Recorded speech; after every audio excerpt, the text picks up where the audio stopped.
I use it when I'm demoing. The kids know more about some aspects of this than I did when we first started it, and they were kind of training me on like what the language was, and what we're talking about. Because I've got kids that have been creating drones on their own, and now they're bringing it into my class.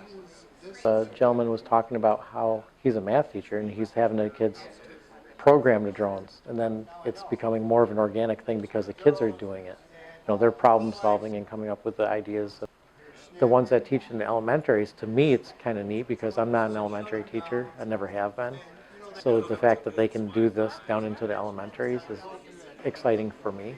I hope they get comfortable with them and that they can take the knowledge that we all have and take it back to the class. The more that you can get together with people that teach the same thing, you can share ideas. And this is such a new thing that the more that we can share right now, the faster we'll grow. And it's not something you can just look up on the internet how to do. So having other educators that do it and want to learn different things, it's really helpful for everyone.